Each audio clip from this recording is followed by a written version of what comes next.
मानना है कि कोर्ट अपनी जगह है। कोर्ट से पहले एक अवसर उन्हें मिला विधानसभा में अपनी बात रखने का, उन्होंने वहां अपनी बात रखने का प्रयास किया, लेकिन सत्ता पक्ष ने उन्हें चुप करा दिया या फिर उन्हें बोलने नहीं दिया, जिसकी वजह से ये शोर शराबा हुआ। चलिए हम आ रहे चंद्रभूषण जी, इन्हें थोड़ा किशोर जी से भी जान लेते हैं कि इस सत्र से क्या हासिल हुआ सत्ता पक्ष की ओर से, वो किस तरह से देखते हैं इस सत्र को। किशोर जी। दीपक जी नमस्कार, सभी पैनलिस्ट महोदय को नमस्कार। देखिए, ये बेहद दुख की बात है कि विपक्ष ने पहले से तय प्रक्रिया के तहत, पूर्व मानसिकता के तहत न सिर्फ सदन को बाधित किया बल्कि बिहार के लोकतंत्र को भी कलंकित करने का काम किया है। आप सब जानते हैं, हम सब जानते हैं कि ये सत्र अंतिम सत्र था विधानसभा का और एक हेल्दी एंडिंग होनी चाहिए थी, एक अच्छा एंडिंग होना चाहिए था। हेल्दी एंडिंग नहीं होने के बदले मारपीट की नौबत आई और नौबत ये आ गया कि हमारे अपने विधायकों को अपने सर को बचाने के लिए हेलमेट पहनना पड़ा। और एसआईआर एक बेहद ही संवैधानिक, बेहद ही वैधानिक प्रक्रिया है।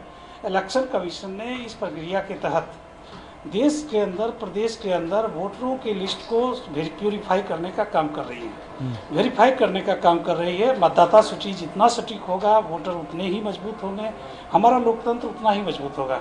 तो विपक्ष के लोग इस तरह से पहले से तय था, इनका सब कुछ तय था। और ये जो भाई वीरेंद्र बोल रहे हैं, मुझे तो लगता है प्रमोद जी को ये आपके राजनीतिक सौतेले भाई हैं, जो तेजस्वी यादव जी के राजनीतिक विरासत को बर्बाद करने का कसम खा रखे हैं। भाई वीरेंद्र जी ने जिस प्रकार से, माननीय मुख्यमंत्री जी ने क्या कहा था कि भाई हमको भी चुनाव में जाना है, आपको भी चुनाव में जाना है, और पुत्रवत स्नेह के तहत नेता प्रतिपक्ष आदरणीय तेजस्वी यादव जी को कहा था कि बाबू चुनाव में तुमको भी चलना है, हमको भी चलना है, चलो वहीं बात करेंगे, यहाँ काम की बात कर लेते हैं।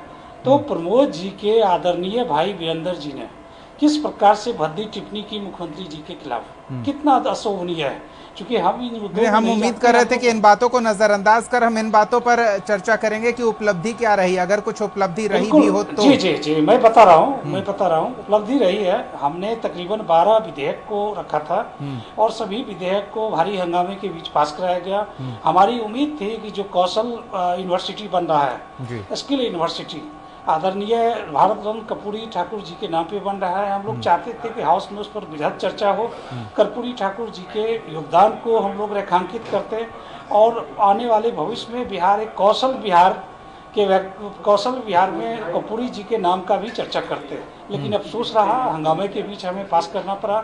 हम लोग और चाहते थे कि हमारा जो 20 साल का ट्रैक रिकॉर्ड है, 20 साल की उपलब्धि है, उसको विधानसभा के पटल पे रखते और अगले 5 साल का कमिटमेंट रखते। लेकिन अफसोस है कि इसी पर मैं आ रहा था किशोर जी। अब हम वापस इस चर्चा में फिर से आपसे शुरू करते हुए चलेंगे और तमाम मेहमानों का पक्ष जानेंगे। आपने जो आखिर में जिस बात का उल्लेख किया, क्या उस बात का मलाल है कि विपक्ष के मुद्दे को लेकर सरकार को घेरने के दौरान आप अपनी उपलब्धियां नहीं रख पाए, उपलब्धियों का बखान नहीं कर पाए, या फिर जो 12 विधेयक पास हुए उनके नाम के अलावा जनता के बीच सदन की कार्यवाही के दौरान और कुछ डिटेल नहीं जा सका, इसका मलाल रहा? देखिए, एसआईआर को लेकर हंगामा हुआ, इसका मलाल नहीं है? नहीं, एसआईआर देखिए सुप्रीम कोर्ट में मामला है और बावजूद उसके अगर विपक्ष इसको राजनीति का अखाड़ा बना रहा है तो विपक्ष की बौद्धिक क्षमता को प्रदेश की जनता देख रही है।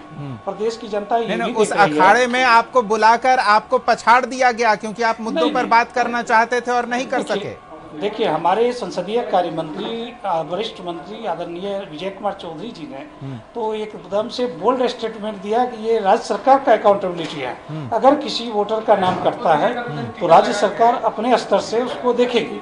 अब इसके बावजूद भी अगर विपक्ष के लोगों को भरोसा नहीं है, सुप्रीम कोर्ट पे भरोसा नहीं है, इलेक्शन कमीशन पे भरोसा नहीं है, नाम किसी का कटा नहीं है, नाम किसी का जुड़ा नहीं है, ड्राफ्ट पब्लिकेशन आया नहीं है, और उसके बाद भी अगर ये लोग हंगामा कर रहे हैं तो प्रदेश की जनता भली भांति इनको देख रही है। ये भी देख रही है कि किस प्रकार इन्होंने माननीय होने का नाजायज फायदा उठाया है, किस प्रकार से इन्होंने प्रदेश की जनता का महत्वपूर्ण समय जाया किया है। और आने वाले समय में हम लोग जनता की अदालत में जा रहे हैं, चुनाव में जा रहे हैं, जनता इन बातों का भी मूल्यांकन करेगी। चलिए, जनता मूल्यांकन करेगी। हम फिलहाल यही सुनने का प्रयास कर रहे हैं कि इस सत्र के मूल्यांकन के लिए क्या सत्ता पक्ष और विपक्ष को समय नहीं मिला, जनता पर मूल्यांकन का भार छोड़ा जा रहा है। पूनम जी,